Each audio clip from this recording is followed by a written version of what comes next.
Hello students, vector का topic complete होने के बाद हम वेक्टर के कॉन्सेप्ट को यूज़ करके क्वेश्चंस कैसे सॉल्व कर सकते हैं आज हम ये डिस्कस करेंगे।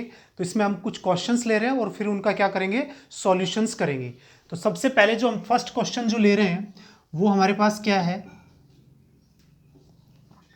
If A vector B vector C vector are non coplanar unit vectors and a vector cross b vector cross c vector is equals to b vector plus c vector upon root 2, then find angle between a vector and B vector. जो हमारा first question है वो क्या है, हमारे पास 3 non coplanar unit vectors हैं। Non coplanar unit vector है, इसका मतलब हमें पहले ये समझ लेना है कि ये नॉन कॉलिनियर है, ठीक है। और नॉन कॉलिनियर है तो लीनियरली इंडिपेंडेंट है, इससे ये पता लगता है हमें। और दूसरे यूनिट वेक्टर्स हैं, यूनिट वेक्टर्स इसका मतलब इनका मैग्नीट्यूड भी क्या है, हमारे पास 1 है। तो सिंस हमारे पास है magnitude of A vector, magnitude of B vector और magnitude of C vector is equal to 1, and ये हमारे पास हो गया ए vector cross B vector cross सी वेक्टर, बी वेक्टर प्लस सी वेक्टर अपॉन रूट 2। अब आप यहां पे देखें कि हमारे पास वेक्टर ट्रिपल प्रोडक्ट आ गया। वेक्टर ट्रिपल प्रोडक्ट है तो ए वेक्टर डॉट सी vector into B vector minus ए vector dot B vector into C vector, और ये हमारे पास है B vector upon root 2 plus सी वेक्टर अपॉन रूट 2, ठीक है। अब ये स्केलर क्वांटिटी है, ये भी स्केलर क्वांटिटी है, ठीक है। अब ये बी वेक्टर और ये सी वेक्टर, इधर भी राइट हैंड साइड में बी वेक्टर और सी वेक्टर, इनको एक ही साइड रख लेते हैं। तो हमारे पास क्या आएगा, A vector dot C vector. अब ये हमारे पास इस साइड आएगा तो -1 अपॉन रूट 2, और दोनों में से क्या है, बी वेक्टर कॉमन है तो ये बी वेक्टर। ऐसे इसमें हमारे पास हो जाएगा ए वेक्टर डॉट बी वेक्टर, और ये माइनस का तो माइनस कॉमन ले लिया तो +1 upon root 2 into C vector is equal to 0। तो इस तरीके से हमारे पास बी वेक्टर और सी वेक्टर के अंदर क्या बन जाएगा, लीनियर कॉम्बिनेशन बन जाएगा। जब ये लीनियर कॉम्बिनेशन बन जाएगा तो अब आप देखेंगे इस लीनियर कॉम्बिनेशन की वैल्यू कितनी है, 0 है। और जब लीनियर कॉम्बिनेशन की वैल्यू हमारे पास क्या होती है, 0 होती है, तो जो स्केलर क्वांटिटीज होती हैं m1 और m2, ये दोनों की दोनों क्या हो जाती हैं, 0 हो जाती हैं। तो अब हमें एंगल किसके बिटवीन चाहिए, ए और बी के। तो स्केलर क्वांटिटी कौन सी, m2, उसको क्या ले लेंगे, 0 के इक्वल। तो therefore A vector dot B vector plus 1 upon root 2 is equal to 0। तो यहाँ पे क्या ले लेंगे हम, A vector dot B vector is equal to -1 upon root 2, ठीक है। तो ये हमारे पास वैल्यू आ गई ए वेक्टर डॉट बी वेक्टर की। अब यहाँ से हम इसको कैलकुलेट करेंगे तो क्या करेंगे, यहाँ से डॉट प्रोडक्ट यूज करेंगे तो magnitude of A vector magnitude of B vector cos theta is equal to -1/√2। Magnitude of A vector magnitude of B vector दोनों हमारे पास क्या है, 1 है। तो अब हमारे पास क्या बचेगा यहाँ पे, सिर्फ कॉस थीटा -1 अपॉन रूट 2। तो theta is equal to cos inverse -1 upon root 2। Cos के अंदर जो -1/√2 की जो वैल्यू है वो हमारे पास क्या है, यहाँ पे 3π/4 यानी 135 डिग्री, ठीक है। तो ये वैल्यू कितनी है, 135 डिग्री है। अब ये तो एंगल पूछा था किसके बिटवीन, ए वेक्टर और बी वेक्टर के बिटवीन। और अब हमें अगर एंगल पूछा जाए किसके बिटवीन, ए और सी के बिटवीन, तो जो स्केलर क्वांटिटी है हमारे पास कौन सी वाली, ये वाली, इसको हम किसके इक्वल ले लेंगे, 0 के इक्वल ले लेंगे। तो now A vector dot C vector -1/√2 is equal to 0। A vector dot C vector is equal to 1/√2। Magnitude लेंगे, ये 1 है यहाँ पे, और ये cos θ1 इज इक्वल टू 1/√2। तो ये वैल्यू 1, ये भी 1, और हमारे पास क्या हो जाएगा, cos θ1 इज इक्वल टू 1/√2। तो θ1 is equal to cos inverse 1/√2। तो θ1 हमारे पास आ गया 45 डिग्री। उसको हम क्या लिख सकते हैं, π/4 लिख सकते हैं, या फिर 45 डिग्री। तो ये एंगल आ जाएगा, किसके बिटवीन आ जाएगा, ए और सी के बिटवीन, और ये जो थीटा है वो है हमारे पास ए और बी के बिटवीन। इस तरीके से हम वेक्टर ट्रिपल प्रोडक्ट को यूज करके कॉप्लेनरिटी या नॉन कॉप्लेनरिटी और यूनिट वेक्टर की कंडीशन को यूज करके ये एंगल से फाइंड कर सकते हैं। ठीक है, अब हम नेक्स्ट क्वेश्चन लेते हैं। नेक्स्ट क्वेश्चन में हमें क्या कह रहा है कि हमारे पास 3 वेक्टर्स हैं और वो नॉन जीरो वेक्टर्स हैं और उनकी कंडीशन साथ में गिवन है। यानी सेकंड क्वेश्चन जो हमारा है, if A vector, B vector, C vector are non zero vectors. कैसे वेक्टर्स हैं, non zero, and A vector cross B vector, ठीक है, और क्रॉस सी वेक्टर की वैल्यू गिवन है 1/3। Magnitude of B vector, magnitude of C vector और A vector, and theta is acute angle between B vector and C vector, then find sin theta। हमारा जो question है उसमें हमें कहा जा रहा है कि ए बी सी तीनों नॉन जीरो वेक्टर है और साथ में कंडीशन हमें ये गिवन है, A cross B vector cross C vector 1/3 magnitude of B vector magnitude of C vector into A vector, ठीक है, and theta is acute angle between B vector and C vector, और हमें sine theta की value find करनी है। तो यहां पे आप देखें जो हमें कंडीशन गिवन है उसको हम वेक्टर ट्रिपल प्रोडक्ट से यूज करेंगे।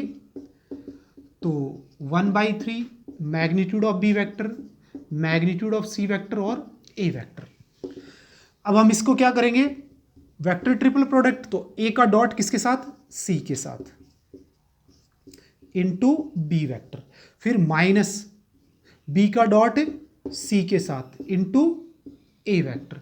तो 1/3 magnitude of B vector magnitude of C vector और ए वेक्टर। अब आप यहां पे देखिए, ये स्केलर क्वांटिटी, ये भी स्केलर क्वांटिटी, यहां पे ये भी एक स्केलर क्वांटिटी है, बस ए वेक्टर है, इसमें बी वेक्टर है, तो इसमें बी वेक्टर शो करने के लिए 0 इंटू बी वेक्टर कर देंगे। अब हम क्या करेंगे, हमें जो एंगल गिवन है वो बी और सी के बिटवीन है, कौन, थीटा, तो हम कंपेयर किसकी कर लेंगे, ए वेक्टर के स्केलर क्वांटिटीज की। तो हमारे पास क्या आएगा, माइनस बी वेक्टर डॉट सी वेक्टर, और इसमें 1/3 magnitude of B vector magnitude of C vector, ठीक है। अब यहां से कैलकुलेट करेंगे तो magnitude of B vector magnitude of C vector cos theta is equal to 1/3 B vector और मैग्नीट्यूड ऑफ सी वेक्टर। ये दोनों वैल्यू क्या हो गई यहाँ से कैंसिल, तो cos theta is equal to minus के 1/3। एंगल कैसा है, अक्यूट है, तो ये पॉजिटिव लेंगे, ठीक है, 1/3। अब कॉस थीटा की वैल्यू तो यहाँ से आ गई, अभी हमें चाहिए किसकी, साइन थीटा की। तो हमें ये जरूर पता है कि sine theta is equal to √1 minus cos square theta. तो ये वैल्यू कितनी हो गई, √1 माइनस 1/9। एलसीएम लेंगे तो √8/9। √8 को क्या लिखेंगे अपन, 2√2, और ये 3, ये किसकी वैल्यू आ जाएगी, साइन थीटा की। तो इस तरीके से हम किसकी वैल्यू फाइंड कर सकते हैं, साइन थीटा की वैल्यू फाइंड कर सकते हैं जब हमें ये कंडीशन गिवन होगी। तो कॉस थीटा आएगा पहले और उसके बाद कॉस थीटा से साइन थीटा फाइंड कर लेंगे, ठीक है। अब बढ़ते हैं अपन नेक्स्ट क्वेश्चन की तरफ। नेक्स्ट क्वेश्चन में हमसे क्या पूछा जा रहा है, एक आर में इक्वेशन गिवन है। कैसे, सबसे पहले तो ये देखें हमें जो गिवन है, B vector dot C vector is not equal to 0 and R vector cross A vector is equal to R vector cross B vector is equal to A vector cross B vector, और साथ में हमें given है R vector dot C vector is equal to 0, then find R vector. हमें क्या चाहिए, are vector चाहिए। ठीक है, तो यहां पे देखें बी और सी का जो डॉट है वो नॉट इक्वल टू 0 है, इसका मतलब बी और सी दोनों के दोनों क्या नहीं है, परपेंडिकुलर नहीं है। और यहां पे ये एक वेक्टर है, ये भी एक वेक्टर, दोनों वेक्टर आपस में इक्वल हैं और आर वेक्टर सी वेक्टर के परपेंडिकुलर है क्योंकि इसके अंदर 0 है। ठीक है, तो सबसे पहले तो हम ये लिखते हैं R vector cross B vector is equal to A vector cross B vector. अब हम इसको लेफ्ट हैंड साइड में लेके आएंगे, R vector cross B vector minus A vector cross B vector is equal to 0। तो यहां से क्या कॉमन आ गया हमारे पास, क्रॉस में लिख लेंगे बी वेक्टर, क्योंकि इस साइड में दोनों तरफ क्रॉस बी वेक्टर है तो इसको एक साथ लिख लेंगे। अब आप यहां पे देखें ये भी एक वेक्टर और ये भी एक वेक्टर, दोनों का क्रॉस हमारे पास कितना है, 0। जब दो वेक्टर का क्रॉस 0 है तो दोनों वेक्टर कैसे हैं, पैरेलल हैं। तो क्या लिख सकते हैं, R vector minus A vector parallel to B vector. और जब पैरेलल होते हैं तो इनको हम क्या लिखेंगे, R vector minus A vector is equal to lambda B vector. तो हमारे पास जो आर वेक्टर आएगा वो क्या आएगा, A vector plus lambda B vector. इसको इक्वेशन नंबर फर्स्ट दे देंगे, और जबकि हमें ये चाहिए। अब जब हमारे पास R vector is equal to A vector plus lambda B vector आ रहा है, ठीक है, तो अब हमें यहां पे लैम्डा की वैल्यू चाहिएगी, और हमें जो कंडीशन गिवन है वो क्या है, R vector dot C vector is equal to 0। अब इसमें इक्वेशन फर्स्ट से आर वेक्टर की वैल्यू पुटअप कर देंगे, तो हमारे पास क्या आएगा, A vector plus lambda B vector dot C vector is equal to 0। तो ये वैल्यू हो गई ए vector dot C vector plus lambda B vector dot C vector is equal to 0। तो lambda B vector dot C vector is equal to minus A vector dot C vector. तो lambda हमारे पास क्या हो गया, minus ए vector dot सी vector upon B vector dot सी vector. ठीक है, अब लैम्डा की वैल्यू हमने फाइंड कर ली, इसको हम इक्वेशन नंबर फर्स्ट में पुटअप कर देंगे। तो by equation first R vector is equal to A vector minus A vector dot C vector और बी वेक्टर डॉट सी वेक्टर इंटू बी वेक्टर। जो हमें आर चाहिए था वो आर हमारे पास ये होगा। तो इस तरीके से हम ये आर फाइंड कर सकते हैं गिवन कंडीशन से। सबसे पहले हमने इसको लेफ्ट हैंड साइड में लिखा, बी का क्रॉस दोनों साइड है तो R vector minus A vector cross B vector is equal to 0 आ गया। दो वेक्टर्स का क्रॉस 0 होता है तो पैरेलल होते हैं तो R vector minus A vector is equal to lambda B vector. तो R vector is equal to A vector plus lambda B vector. तो R vector dot C vector is equal to 0, दोनों का dot करेंगे तो हम किसकी value find करेंगे, lambda की, और लैम्डा की वैल्यू किस में पुटअप कर देंगे, इक्वेशन नंबर फर्स्ट में। जो हमें चाहिए था आर वो हमारे पास आ गया। तो इस तरीके से हम ये क्वेश्चन से सॉल्व कर सकते हैं। अब बढ़ते हैं नेक्स्ट क्वेश्चन की तरफ।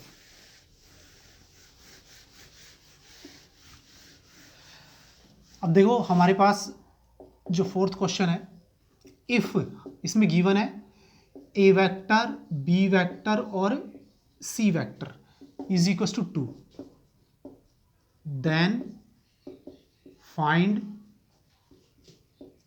द वैल्यू ऑफ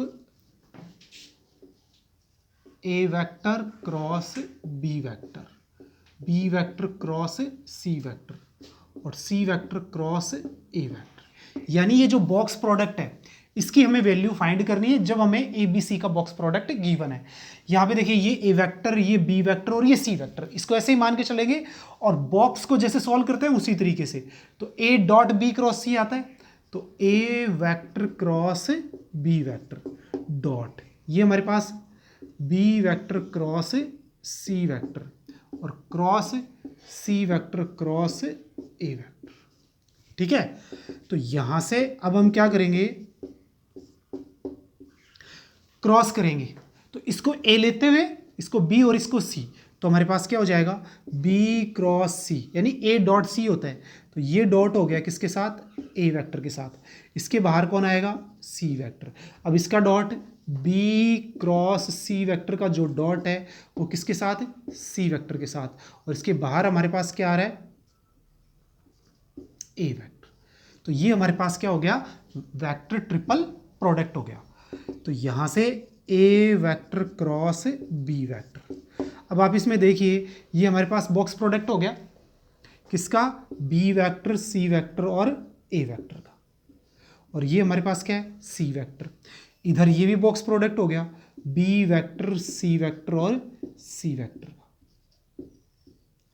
अब यहां से हम ये देखें तो हमारे पास ए क्रॉस बी वेक्टर डॉट, अब ये जो बॉक्स है ये साइक्लिक फॉर्म में है, बी सी ए, बी के बाद सी, सी के बाद ए।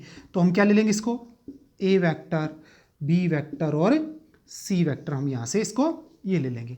और ये हमारे पास है सी वेक्टर। इसमें दो वेक्टर सेम है तो इसकी वैल्यू कितनी हो गई, 0। तो अब हमारे पास क्या आ गया, ये स्केलर क्वांटिटी है, इसको अपन बाहर ले लेंगे। तो ए वेक्टर बी वेक्टर और सी वेक्टर, और अंदर क्या बच गया, ए वेक्टर क्रॉस बी वेक्टर और डॉट सी वेक्टर। तो आप देखेंगे कि ये भी हमारे पास क्या हो गया, एक बॉक्स प्रोडक्ट हो गया किसका, ए वेक्टर बी वेक्टर और सी वेक्टर का। ठीक है, ए वेक्टर का बी वेक्टर का और सी वेक्टर का, ए वेक्टर बी वेक्टर और सी वेक्टर। अब दोनों का हमारे पास क्या हो गया, ये स्क्वायर हो गया। तो ए वेक्टर बी वेक्टर और सी वेक्टर का होल स्क्वायर। तो मैं आपको बता दूं कि ए क्रॉस बी, बी क्रॉस सी और सी क्रॉस ए का जो बॉक्स प्रोडक्ट है वो किसके इक्वल होता है, हमेशा box product of A vector B vector और सी वेक्टर के होल स्क्वायर के इक्वल होता है। तो ये हमारे पास हो गया ए वेक्टर बी वेक्टर और सी वेक्टर के बॉक्स प्रोडक्ट का होल स्क्वायर।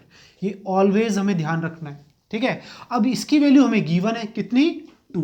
तो ये हो गया 2 का स्क्वायर, यानी इसकी वैल्यू कितनी आएगी, 4 आएगी। तो इस तरीके से हम क्या कर सकते हैं, इस बॉक्स की वैल्यू फाइंड कर सकते हैं।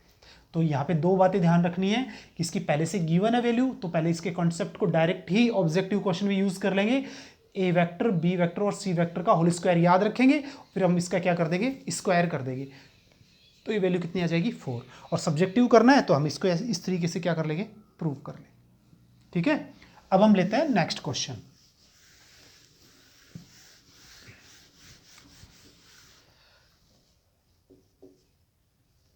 ए vector B vector and C vector are unit vectors and magnitude of A vector minus B vector का whole square, magnitude of B vector minus c vector का whole square, magnitude of C vector minus A vector का whole square is equal to 9। Then find the value of magnitude of A vector plus B vector plus magnitude of 2a vector 5b vector और 5c vector. ठीक है, इसकी हमें value चाहिए। तो ये given है, यूनिट वेक्टर है तो मैग्नीट्यूड तो 1 यूज कर लेंगे। ठीक है, और इस कंडीशन को यूज करके एक रिलेशन फाइंड करेंगे। तो देखें आप, magnitude of A vector minus B vector का whole square, magnitude of B vector minus c vector का होल स्क्वायर और magnitude of C vector minus A vector का whole square is equal to 9। अब हमें पता है ये क्या होता है, मैग्नीट्यूड ऑफ ए वेक्टर का square magnitude of B vector का square minus 2a vector dot B vector. ऐसे ही ये मैग्नीट्यूड ऑफ बी वेक्टर का square magnitude of C vector का square plus magnitude of minus 2b vector dot C vector. और last वाला हमारे पास क्या आ जाएगा, मैग्नीट्यूड ऑफ सी वेक्टर का square magnitude of A vector का स्क्वायर और 2c vector dot a vector is equal to 9। और ये जो मैग्नीट्यूड ऑफ a वेक्टर है, b वेक्टर है, c वेक्टर सारे यूनिट है, तो इनकी वैल्यू अपन कितनी यूज कर लेंगे 1 1। तो यहाँ पे ये कितना हो जाएगा, सब 1 1 हो जाएंगे। ठीक है, तो यहाँ पे ये 2 into magnitude of a vector का square, magnitude of b vector का square, magnitude of c vector, और 2 इंटू ए vector dot B vector dot सी वेक्टर, और सी वेक्टर डॉट ए वेक्टर। इसकी वैल्यू कितनी है 9। तो यहाँ से 2 into 1 plus 1 plus 1 minus 2 into ए vector dot B vector dot सी vector, और सी vector dot A vector is equal to 9। अब यहाँ से कितना हो गया, ये तो हो गया 6, इसको हम इधर ले आएंगे तो माइनस के 9। तो 2a vector dot B vector dot सी वेक्टर, और सी वेक्टर डॉट ए वेक्टर, ये आ गया।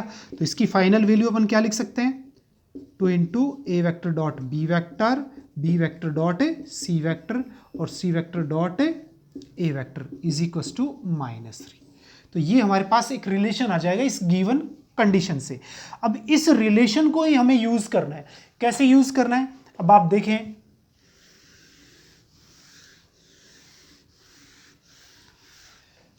यहां पे हमारे पास क्या है 5, और यहां पे 5 कॉमन ले लेंगे तो कितना आ जाएगा बी वेक्टर प्लस सी वेक्टर।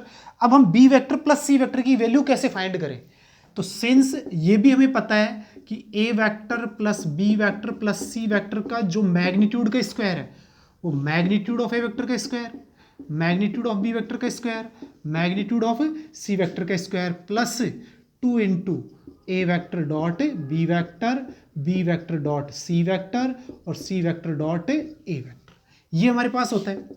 तो ये हो गया ए vector plus B vector plus सी वेक्टर का स्क्वायर, ये 1 प्लस 1 प्लस 1 और माइनस के 3। तो ये वैल्यू हमारे पास कितनी हो गई, ए vector plus B vector plus सी वेक्टर का होल स्क्वायर, 3 माइनस 3 यानी 0। तो हमारे पास आया a vector plus B vector plus C vector is equal to 0। अब यहां से क्या वैल्यू किसकी फाइंड कर लेंगे, बी प्लस सी की, तो B vector plus C vector is equal to 0।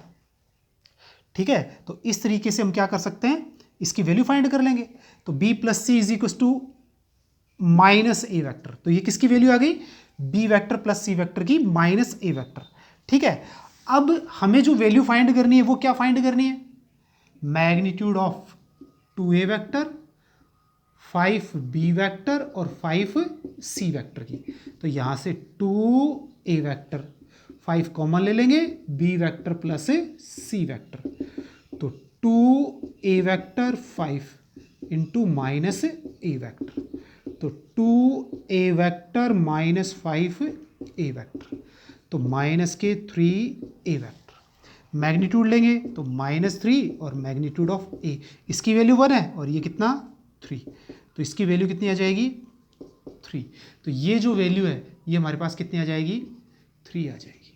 तो इस तरीके से हम इसकी वैल्यू फाइंड कर सकते हैं। गिवन कंडीशन से एक रिलेशन फाइंड किया और फिर हमने इसका फॉर्मूला यूज किया magnitude of A vector plus B vector और सी वेक्टर का। ठीक है, यहां से हमारे पास बी वेक्टर प्लस सी वेक्टर की वैल्यू आ गई और वो वैल्यू हमने इसमें पुटअप कर दी और यहाँ पे इसका मैग्नीट्यूड कितना आ गया 3 आ गया। तो इस तरीके से ये क्वेश्चन हम क्या कर सकते हैं, सॉल्व कर सकते हैं। अब हम एक क्वेश्चन और ले रहे हैं। उस क्वेश्चन में हमसे क्या कहा जा रहा है,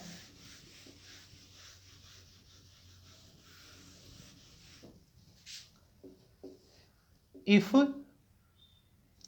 u vector i cap plus j cap, ठीक है, और वी वेक्टर हमारे पास है i cap minus j cap and डब्ल्यू vector is equal to i cap plus 2 j cap plus 3 k cap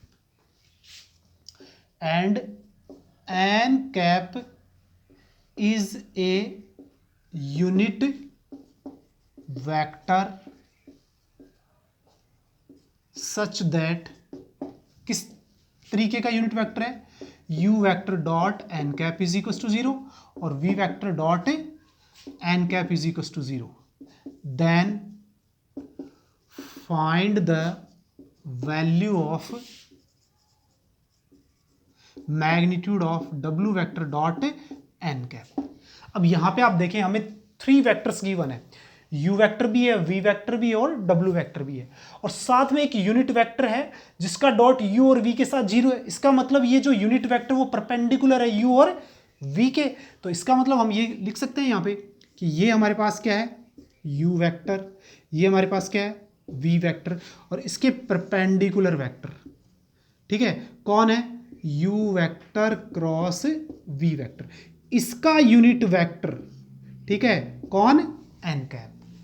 तो ये फाइंड कर सकते हैं। तो देयरफॉर सबसे पहले हम क्या फाइंड करेंगे, u vector cross v vector find करेंगे एन कैप फाइंड करने के लिए। तो यहां पे आप देखेंगे तो i j और k, ठीक है। अब i j क्या आ गया, u में क्या है 1 1 और 0, इसमें कितना है 1 -1 और 0। अब इस डिटरमिनेंट को आसानी से सॉल्व कर सकते हैं। कैसे सॉल्व कर सकते हैं, 2 0 हो गए ना यहाँ पे, तो सिर्फ k से सॉल्व कर लेंगे, k -1 और -1, तो -k 2k। तो u vector cross v vector हमारे पास कितना हो गया, -k 2k, और इसका जो मैग्नीट्यूड है वो हमारे पास क्या हो जाएगा, ये हो जाएगा -2 का मैग्नीट्यूड और k का मैग्नीट्यूड। तो u vector cross v vector is equals to 2 × 1, ये 2 और ये 1, तो ये अपने पास 2 आ गया। और सिंस जो यूनिट वेक्टर है वो कितना है, u vector cross v vector upon magnitude of u vector और मैग्नीट्यूड ऑफ v वेक्टर। तो हमारे पास देयरफॉर जो n कैप है वो कितना आ गया, -k 2k कैप अपॉन 2। तो n कैप हमारे पास हो गया -k कैप, क्या हो गया, -k कैप। तो नाउ जो हमें वैल्यू फाइंड करनी थी वो हमें क्या फाइंड करनी थी, magnitude of w vector dot n cap. तो w वेक्टर लिख लेंगे i cap plus 2j cap plus 3k cap, इसका डॉट करेंगे किसके साथ, -k कैप के साथ। तो डॉट करते i है ही नहीं इसमें, तो 0, j भी नहीं है 0, तो ये कितना हो गया, -k 3। तो ये वैल्यू कितनी आ गई, 3। तो इस तरीके से हम क्या कर सकते हैं, क्वेश्चंस को सॉल्व कर सकते हैं अगर हमें कंसेप्ट अच्छे से याद है। ठीक है स्टूडेंट, तो इस तरीके से हम वेक्टर के कॉन्सेप्ट को यूज करके, चाहे वो ऑब्जेक्टिव प्रॉब्लम है चाहे सब्जेक्टिव प्रॉब्लम, हम उसको क्या कर सकते हैं, सॉल्व कर सकते हैं। ओके।